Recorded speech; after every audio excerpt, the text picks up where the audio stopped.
Afganistán.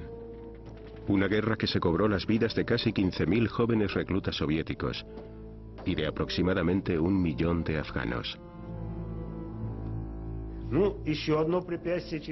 Era el síndrome de Vietnam de la Unión Soviética, por así decirlo. Era imposible que una superpotencia tuviera que huir de ese país salvaje.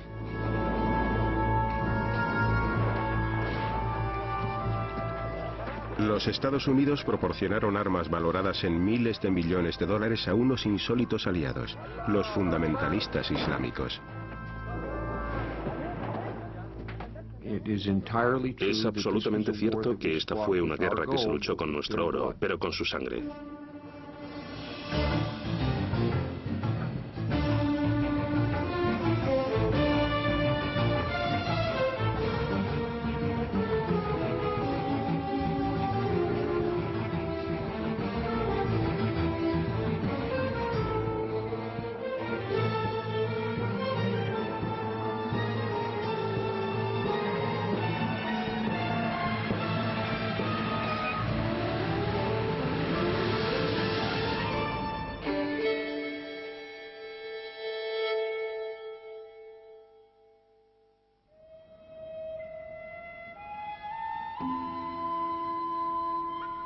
El valle Panjshir, en las montañas del Hindu Kush, en Afganistán.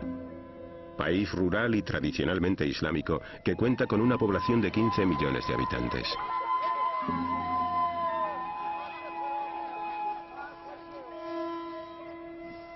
Las naciones extranjeras han intentado conquistarlo durante siglos. Ninguna lo ha conseguido. Pero la guerra civil y los años de conflicto de la Guerra Fría se cobraron un terrible precio en muertes y destrucción.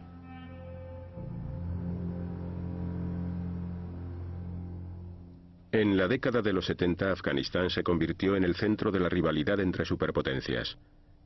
Situado junto al petróleo del Golfo Pérsico y los puertos del Océano Índico, limitaba al oeste con Irán y con Pakistán al sur y al este. Al norte compartía frontera con los musulmanes de las repúblicas soviéticas de Asia Central. Para Moscú era vital contar con la amistad de Afganistán.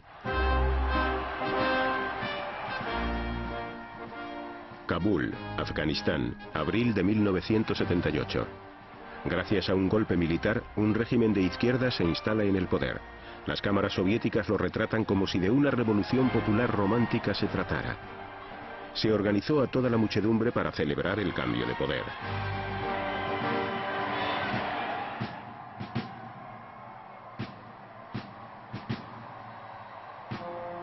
Nur Mohammad Taraki, nuevo dirigente de Afganistán, se dirigió a la Unión Soviética buscando su ayuda. Moscú envió cientos de consejeros soviéticos para promover el socialismo.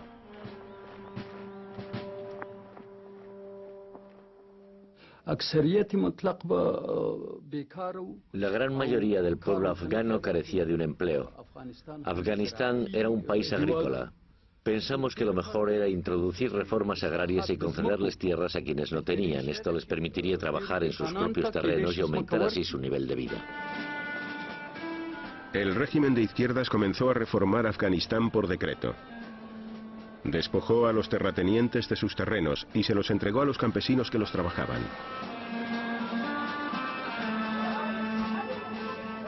Animaron a las mujeres a dejar de llevar velos y las incluyeron en clases de alfabetización junto a los hombres.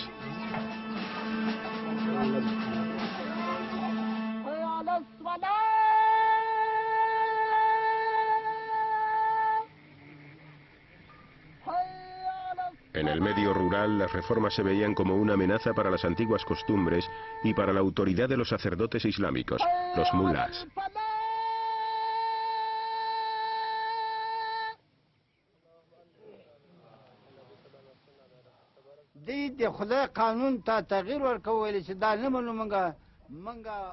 Los comunistas trataban de cambiar la ley de Dios. Querían destruir las tradiciones islámicas para librar al país de la pobreza y hacer que todos fuéramos iguales. Esto va contra la ley del Islam.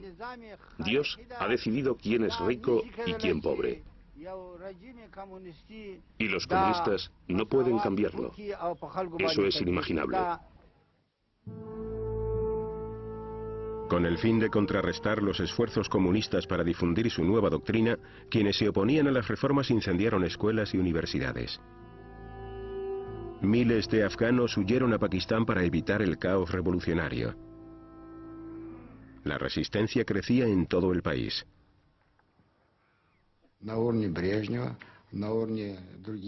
Brezhnev y el Politburó trataron de razonar con Kabul. No entendíamos cómo iban a poder erigir el socialismo en tan solo 5 años. Les dijimos, no podéis hacer eso. Nosotros llevamos 60 años levantando el socialismo y aún no hemos terminado. Pero pensaron que éramos nosotros los que se equivocaban. La ingenuidad manaba de cada uno de sus orificios, estaba en cada una de sus palabras. En el vecino Irán, multitud de habitantes respondieron al llamamiento de la resistencia afgana para llevar a cabo una yihad, o guerra santa, contra los impíos comunistas. Otros países islámicos se hicieron eco del grito de guerra.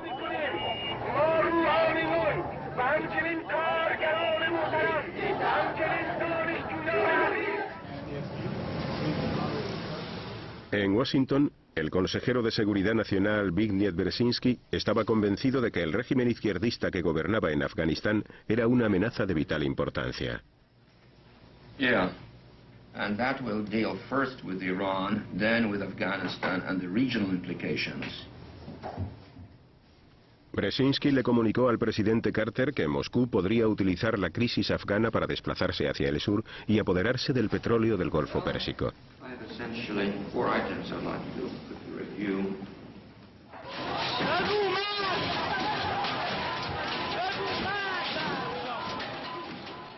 Brzezinski temía por la estabilidad de la región y sus miedos adquirieron consistencia cuando las manifestaciones masivas que tuvieron lugar en Teherán finalizaron con el derrocamiento del Shah de Irán.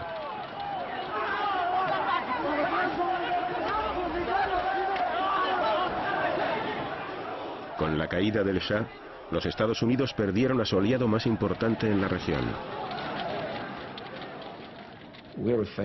Nos enfrentábamos a la posibilidad de que, de un modo u otro, no pasaría mucho tiempo antes de que, en la costa norte del Golfo Pérsico, nos encontráramos a un Irán hostil, o incluso a los soviéticos.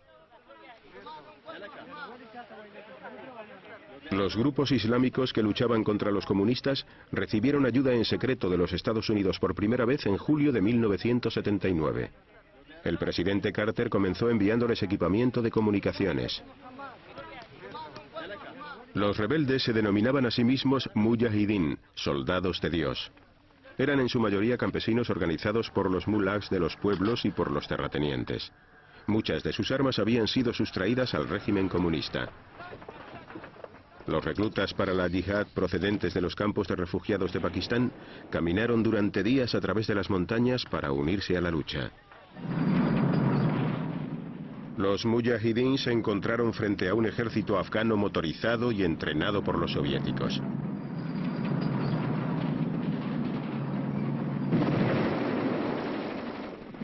Las películas soviéticas mostraban una fuerza de lucha altamente motivada. Pero lo cierto es que todos los meses desertaban miles de soldados. Kabul le suplicó a Moscú que enviara tropas soviéticas. En el Kremlin, los dirigentes soviéticos se reunieron en repetidas ocasiones para discutir sobre la crisis afgana. Cuando la turba masacró a los consejeros soviéticos y a sus familias, la petición de Kabul de recibir tropas soviéticas alcanzó una posición prioritaria en la agenda. Los afganos querían que introdujéramos un contingente limitado de tropas soviéticas para salvaguardar las bases militares. Ellos solos no podían con los mujahideen. En un primer momento se habló de un batallón, luego de una brigada. Ellos seguían insistiendo y presionándonos para que les enviáramos tropas soviéticas, pero nosotros nos negamos una y otra vez. El presidente Taraki tenía un primer ministro aparentemente leal, Hafizullah Amin. Amin era el hombre fuerte del régimen. A pesar del descontento reinante, estaba decidido a seguir adelante con las reformas. Amin puso en marcha una campaña de terror. Ordenó detener a sus oponentes y los asesinó. Le dije a Amin que sus políticas eran demasiado duras y que terminarían volviendo a la población musulmana contra él, como sucedió con las reformas agrarias que no tuvieron en cuenta las tradiciones afganas. Pero él solía replicarme: ¿acaso Stalin hizo la revolución con guante blanco? El presidente afgano Taraki voló a Moscú para discutir con el líder soviético Leonid Brezhnev cómo frenar los excesos de Amin.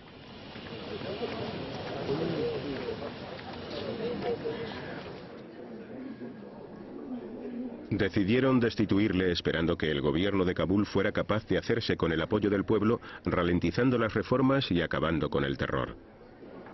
Pero los planes secretos de Moscú se filtraron. Cuando el presidente Taraki regresó a Kabul, fue detenido y ejecutado por orden de Amin. Amin era consciente de que los soviéticos querían deshacerse de él. Por este motivo comenzó a buscar vínculos más ventajosos con Occidente.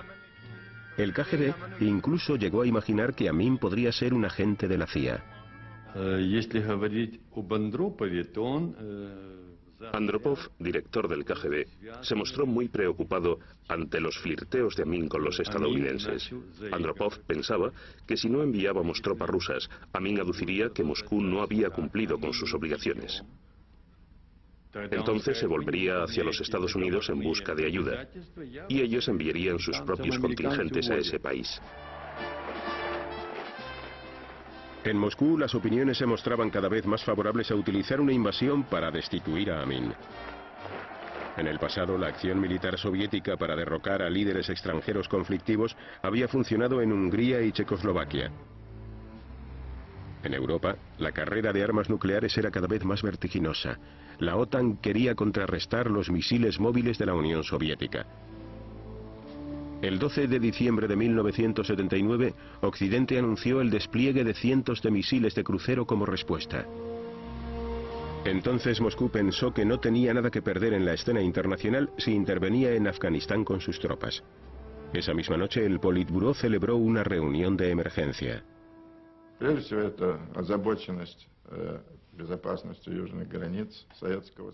Nuestra mayor preocupación era la seguridad de las fronteras del sur de la Unión Soviética.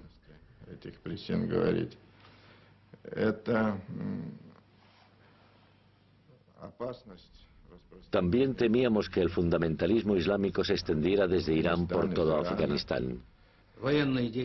Dije que a nuestro ejército le resultaría muy difícil llevar a cabo la intervención militar en Afganistán y que no necesariamente sería un éxito.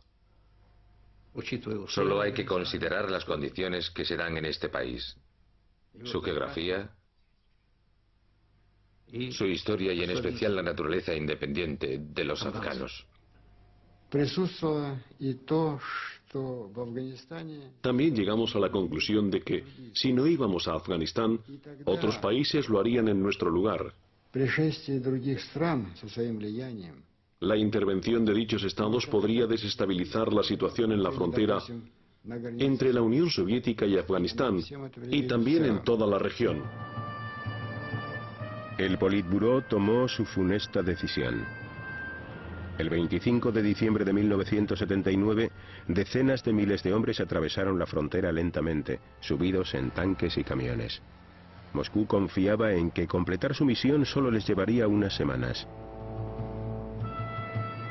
El antiguo Palacio Real, situado a las afueras de Kabul, era la residencia preferida del primer ministro Amin. Fuerzas especiales del KGB irrumpieron en el edificio.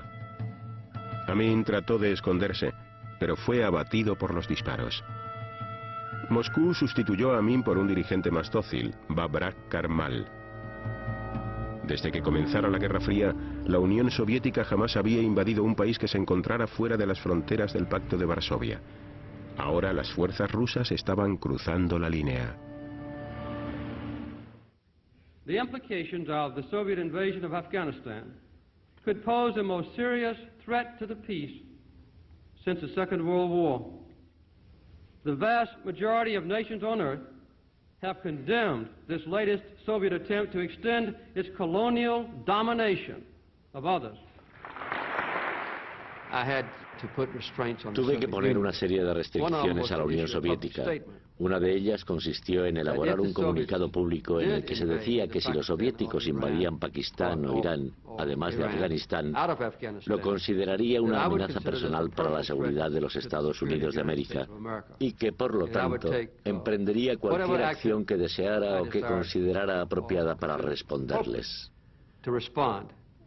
También les hice saber que no quedaba excluida una reacción nuclear. The military intervention of the Soviet Union cannot be justified. There can be no question of any country other than the Soviet Union having interfered in Afghanistan's internal affairs. En las Naciones Unidas se condenó ampliamente la invasión. El presidente Carter bloqueó los envíos de cereales a la Unión Soviética, decretó un boicot contra los Juegos Olímpicos de Moscú y aumentó la inversión destinada a las armas de los Estados Unidos.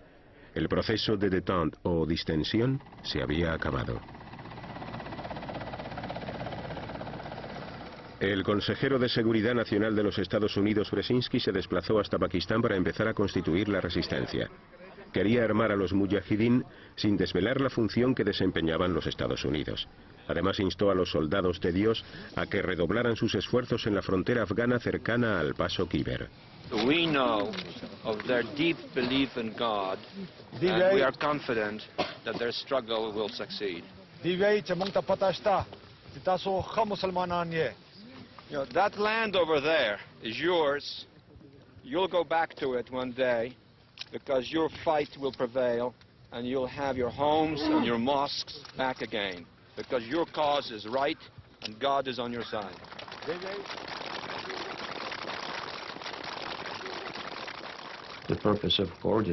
La finalidad de esta colaboración con los pakistaníes era abrir una brecha en las fuerzas soviéticas que sangrara abundantemente durante el mayor tiempo posible.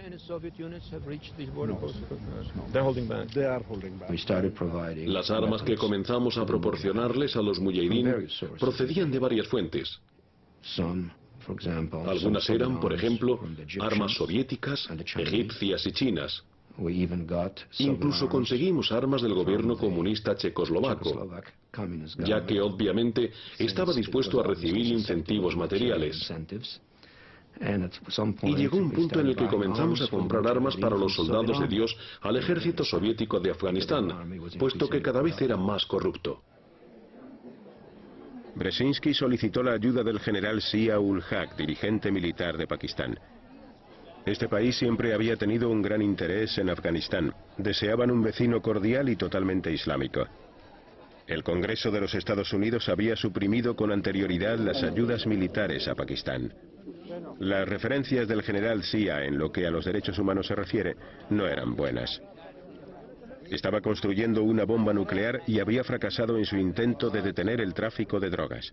En esa ocasión, los estadounidenses dejaron de lado su descontento. Creo que con respecto a Pakistán teníamos una dualidad de criterios. Sabíamos que allí había grandes problemas con las drogas y también con las armas nucleares, pero estábamos preparados de muchas maneras para hacer oídos sordos a todo eso, mientras la resistencia afgana recibiera el apoyo del gobierno pakistaní. Y eso fue lo que hicimos. En Afganistán el Ejército Rojo vigilaba las ciudades, carreteras y aeropuertos, por lo que el ejército afgano estaba libre para combatir. En 1980 casi 100.000 soldados soviéticos se desplegaron por todo el país. Era una guerra civil, pero a los reclutas soviéticos les dijeron que iban a Afganistán para hacer frente a los estadounidenses. Cuando capturamos a los primeros prisioneros afganos, comenzamos a darnos cuenta de que allí no había estadounidenses. Y nos dijimos, ¿estadounidenses? ¿Qué estadounidenses? No están aquí. Pero los oficiales del KGB respondían, están en la retaguardia, asesoran a los mujahidín, igual que hicimos nosotros en Cuba. Quizás les estén enseñando a luchar, pero cuantas más operaciones llevábamos a cabo, más conscientes éramos de que los estadounidenses no estaban allí. En contra de sus deseos, los soviéticos pronto se vieron arrastrados al combate. Comenzaron con el modelo de ofensivas de avance, concebidas para derrotar a la OTAN en Europa y a las tropas chinas en Manchuria. En los terrenos montañosos contra los combatientes de la guerrilla, su aproximación fue un desastre. Yo diría que el bando soviético ganó un 99% de todas las batallas que se libraron en Afganistán. El problema radicaba en que al día siguiente nos encontrábamos con la misma situación que si no hubiera tenido lugar una batalla. Los mujahidín estaban de nuevo en el pueblo donde pensábamos haberlos destruido el día antes. Era una guerra totalmente inútil. I, Ronald Reagan, do solemnly swear that I will faithfully execute the office of President of the United States. That I will faithfully execute the office of President of the United States. Ronald Reagan, ferviente anticomunista, ganó las elecciones de 1980 con la imagen de un liderazgo lleno de fuerza y con la promesa de reconstruir el poder militar de los Estados Unidos. A muchos estadounidenses la política exterior de Carter les había parecido bastante endeble. Reagan aumentó las ayudas a los rebeldes afganos.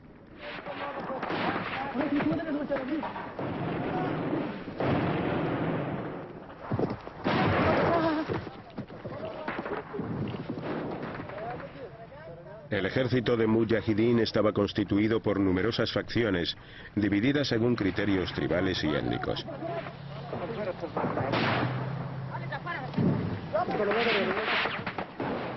Cuando los mujahidín no luchaban contra los soviéticos, combatían entre ellos mismos.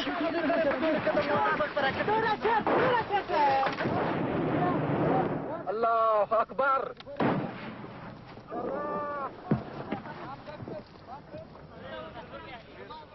Los mujahidín a menudo se hacían con equipamiento militar en perfectas condiciones, pero eran tan desorganizados que en cuestión de horas quedaba inutilizado por completo, puesto que lo utilizaban para sus saqueos.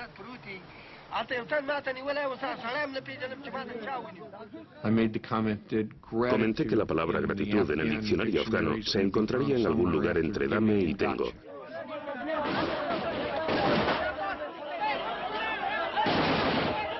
Por otra parte, en nuestro interior siempre teníamos presente que aunque nosotros les proporcionábamos los medios necesarios para hacer la guerra, eran ellos los que estaban en el campo de batalla. Por este motivo es totalmente cierto que fue una guerra que se libró con nuestro oro, pero con su sangre. La administración Reagan aumentó sus envíos secretos de provisiones militares a los mujahidín. El dinero y las armas les llegaban a través de los campos de Pakistán.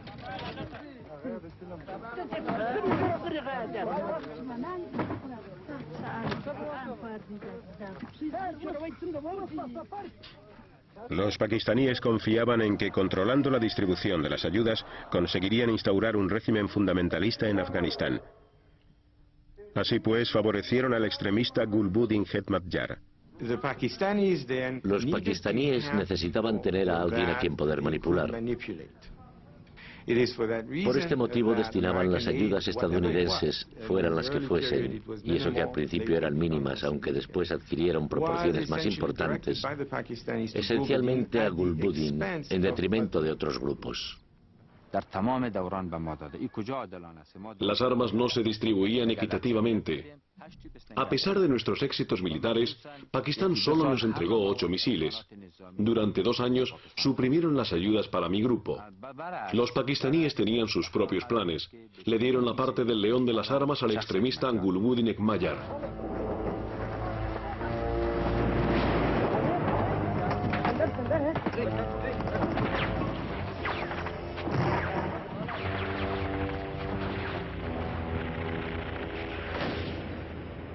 En el interior de Afganistán la guerra civil crecía en violencia.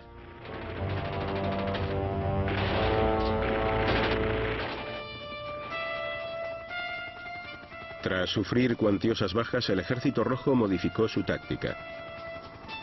Abandonaron las incursiones armadas masivas y optaron por el aire.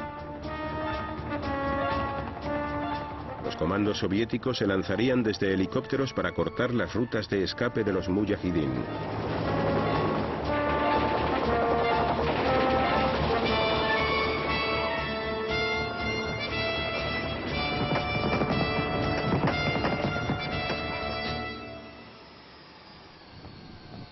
Mientras seguían distribuyéndose cada vez más armas en todo Afganistán, las Naciones Unidas buscaban una solución diplomática al conflicto. El subsecretario Diego Cordovés trató de mediar en un trato por el cual la Unión Soviética se retiraría siempre que se suprimiera el envío de ayudas a los mujahidín. Su diplomacia al estilo Kissinger no sirvió de mucho con el presidente afgano Babrak Karmal.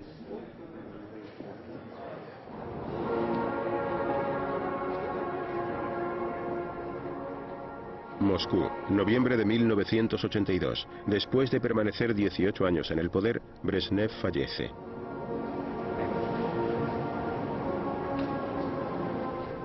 El funeral de Estado se utilizó para una nueva iniciativa afgana. Tras la ceremonia, Yuri Andropov, el nuevo presidente soviético, informó al ministro de Asuntos Exteriores de Pakistán que era posible que la Unión Soviética aceptara el plan de las Naciones Unidas. Pero los estadounidenses no confiaban en Andropov. Nunca consideramos la posibilidad de que los soviéticos realmente se retiraran de Afganistán y negociaran su salida de este país. Su proposición no pareció creíble porque no pensábamos que estuvieran dispuestos a llevarla a cabo. De manera que, naturalmente, cuando hablamos con los pakistaníes, les presionamos para que a su vez continuaran con la presión. The Bible tells us there will be a time for peace, but so far this century mankind has failed to find it. Los Estados Unidos y Pakistán no estaban preparados para llegar a un acuerdo con Moscú. Para Washington, el plan de paz de Naciones Unidas no era más que un espectáculo de feria.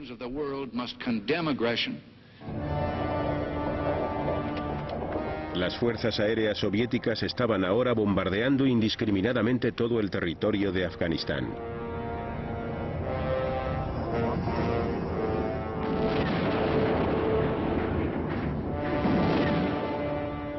Golpearon a un pueblo tras otro hasta hacerlos perder la conciencia.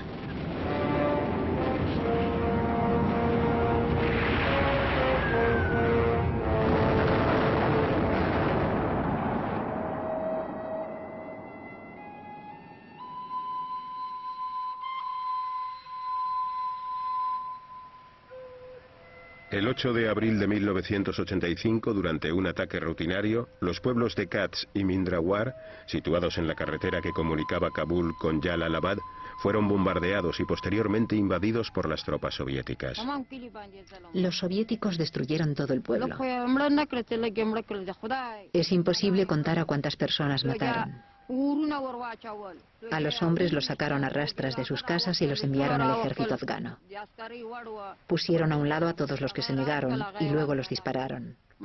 Fueron masacrados.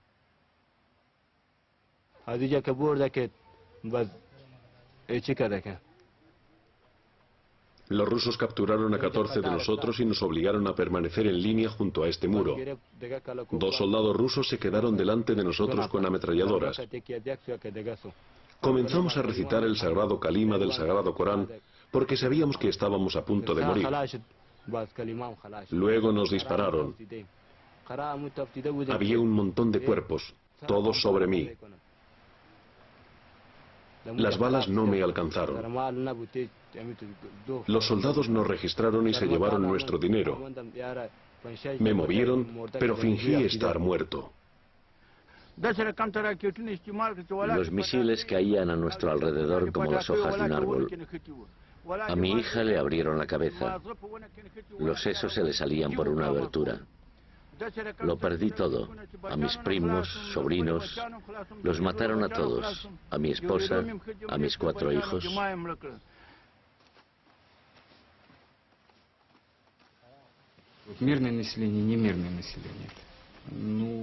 No existía algo parecido a una población pacífica.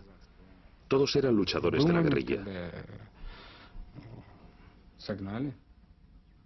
Recuerdo que una vez rodeamos a todas las mujeres y niños. Los rociamos con queroseno y les prendimos fuego. Sí, fue cruel. Y sí, lo hicimos. Pero esos niños estaban torturando con cuchillos a nuestros soldados heridos. Cuando matas no sientes tranquilidad, sino indiferencia. Te obsesionas con ello y pierdes la moralidad. Te conviertes en una persona de sangre fría y tu corazón cada vez es más duro porque te encuentras ante algo que no te gusta hacer. Un joven soldado podía matar solo para probar su arma, o porque sintiera curiosidad por saber cómo es el interior de un ser humano, o qué hay dentro de una cabeza rota. Pero también hay que tener en cuenta el hecho de que si tú no matas, te matan. La sensación es de estar borracho de sangre. Muchas veces uno mata por aburrimiento, o porque piensa que hacerlo es como cazar conejos.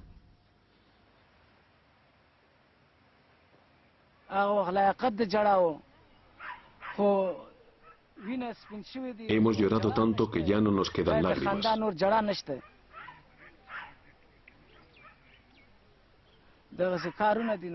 Y aunque lo hagamos, ¿quién nos las enjugará? Porque como ven, no hay nadie hacia quien volverse.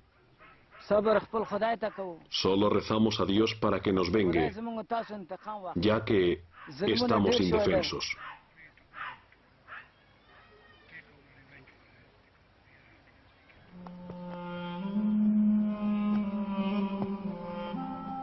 En los pueblos de Kats y Mindrawar, 72 mujeres y niños fueron masacrados.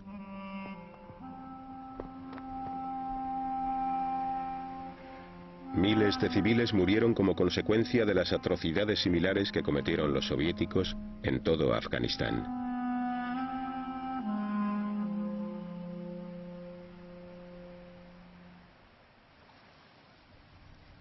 Los mujahidín también tenían a sus espaldas sus propios crímenes de guerra. A menudo ejecutaban a los prisioneros afganos y soviéticos a sangre fría.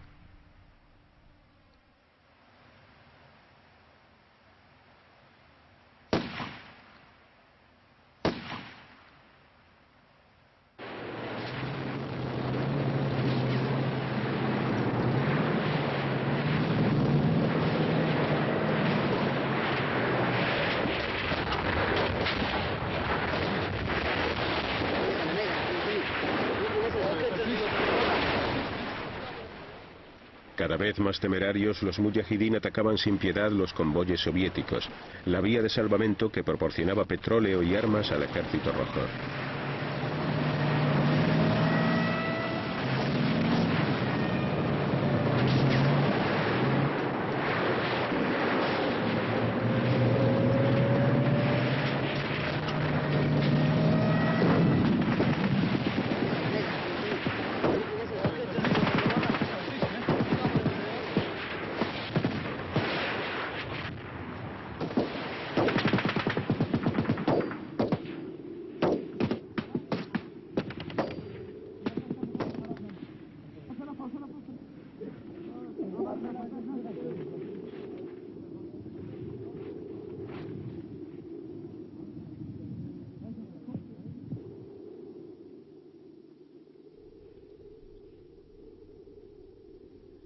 El precio en muertos que los soviéticos tuvieron que pagar aumentó hasta alcanzar las 2000 víctimas en un año.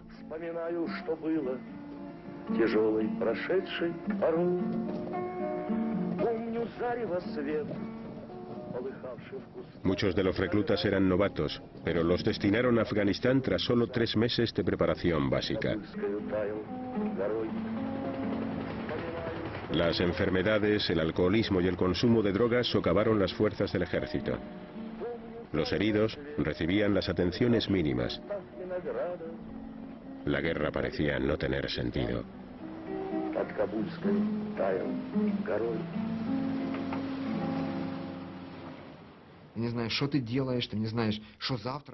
No sabes lo que estás haciendo.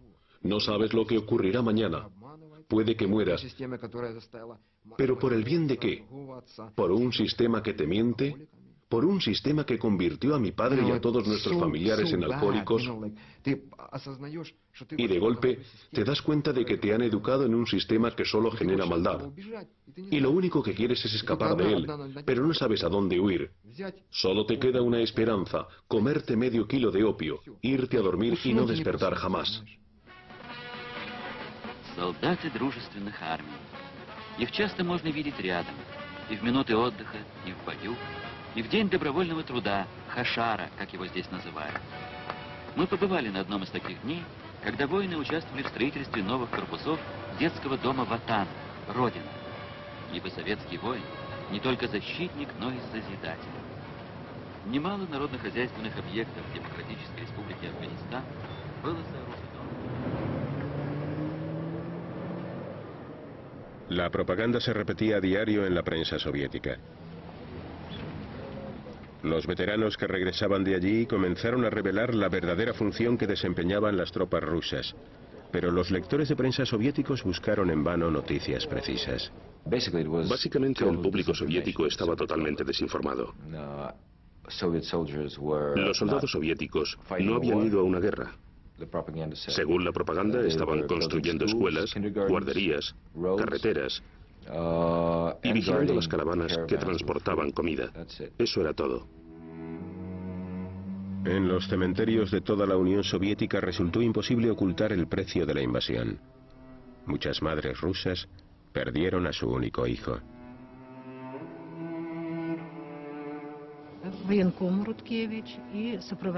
Un oficial militar vino a verme y me dijo: trate de ser valiente. Su hijo ha muerto.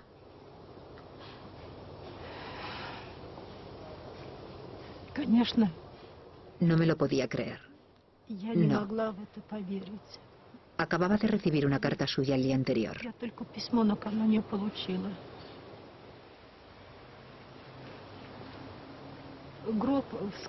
No intenté abrir el féretro. Mi hermano quería hacerlo, pero no nos lo permitieron.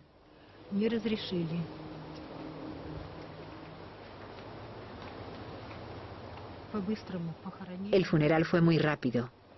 Lo incineraron y eso fue todo. Fue realmente duro.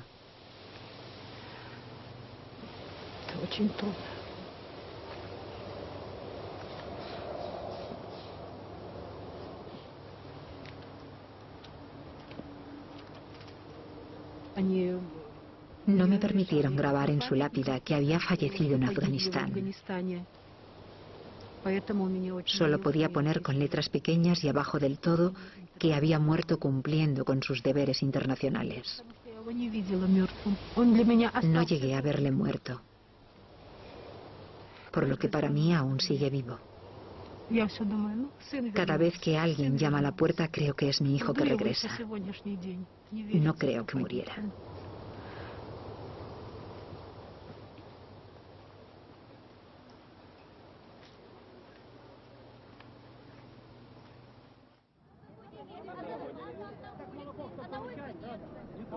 En marzo de 1985, un nuevo líder lleno de energía subió al poder en el Kremlin.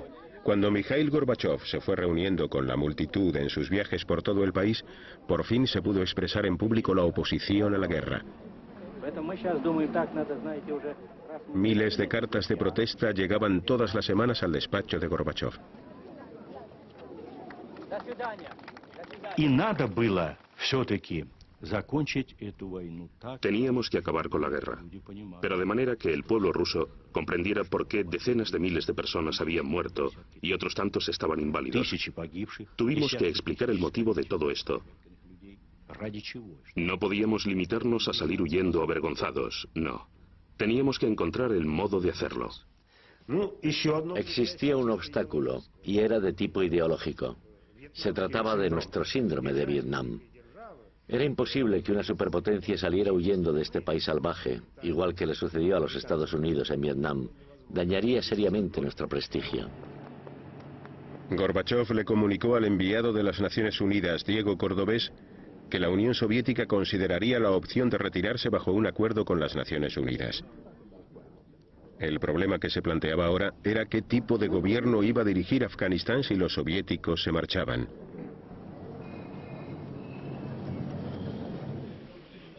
Confiando en que los Estados Unidos y Pakistán aceptaran una coalición amistosa con Moscú, Gorbachev escogió a un nuevo líder afgano, Mohammad Najibullah. Gorbachev le dio instrucciones a Najibullah para que entablara conversaciones con los mujahidín con el fin de constituir un gobierno afgano de reconciliación nacional.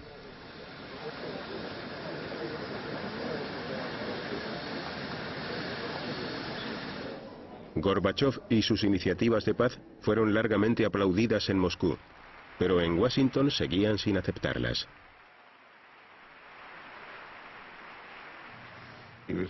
Él era el KGB y pertenecía a la vieja escuela. Además tenía vínculos muy sospechosos y todo eso. Estaba tratando de convencer a los comunistas de antigua ideología de que estaba con ellos. Los designó para varios puestos, pero no realizó cambios de importancia en la economía o en las políticas económicas o militares. Cuando regresó de la primera cumbre con Gorbachov, Reagan presintió que Moscú deseaba llegar a un acuerdo para salir de Afganistán. Pero los estadounidenses más radicales clamaban venganza por lo sucedido en Vietnam.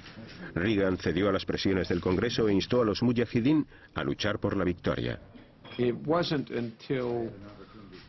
Realmente no fue hasta el periodo comprendido entre el año 83 y el 85 que las fuerzas en Washington se dijeron a sí mismas: sí, podemos ganar esta guerra. De ahora en adelante no vamos a enviar armas por valor de 16.000 millones de pesetas al año, sino por valor de 160.000 millones. Para combatir la supremacía soviética en el aire, los Estados Unidos decidieron probar su último misil, el Stinger.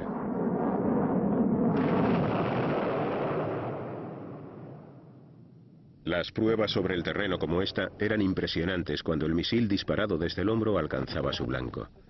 Al enviar informes a los mujahidín sobre los Stingers fabricados en los Estados Unidos, Washington dejaba claro que su país estaba directamente implicado en la guerra afgana.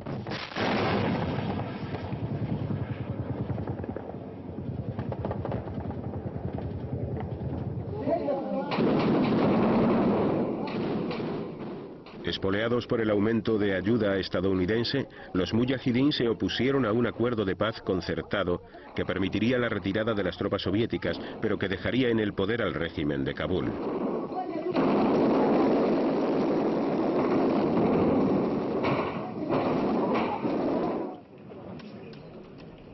Firmado en Ginebra, el Acuerdo de Paz de 1988 bloqueaba los envíos de ayuda militar a cualquier parte de Afganistán.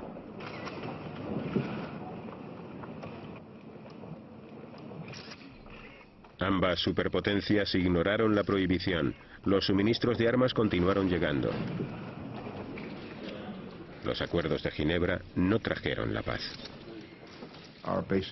Básicamente, opinábamos que lo que pretendían los rusos era encontrar un modo de quitarse de encima a la resistencia y a la oposición de Occidente.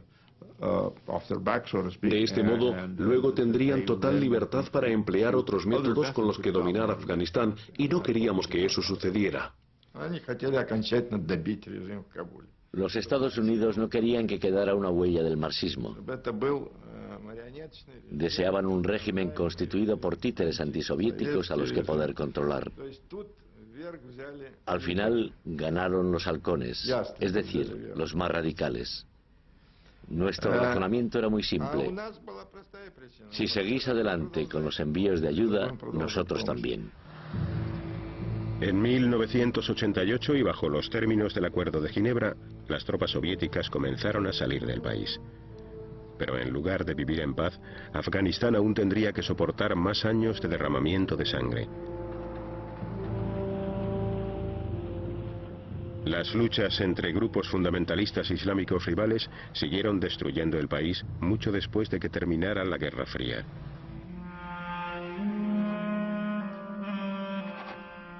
Desde 1979, 5 millones de afganos resultaron heridos o se vieron obligados a abandonar sus hogares.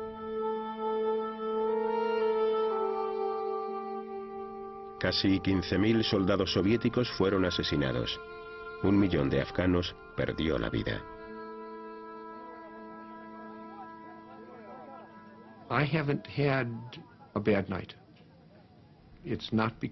No he pasado una mala noche. Y no es porque no sienta o no entienda toda la agonía que acompaña a la guerra. Es solo que ha sido una contribución al final de lo que de otro modo era un mal que infligiría otro tipo de dolor a tantas y tantas personas, por lo que sopesándolo ha merecido la pena. El pueblo afgano se había convertido en la principal víctima. Ahora luchaban unos contra otros. Por supuesto, tenían una multitud de razones internas para hacerlo. Pero a la vez es a causa de un legado que comenzó en la década de los 70, por lo que luchan los unos contra los otros, con armas estadounidenses y soviéticas.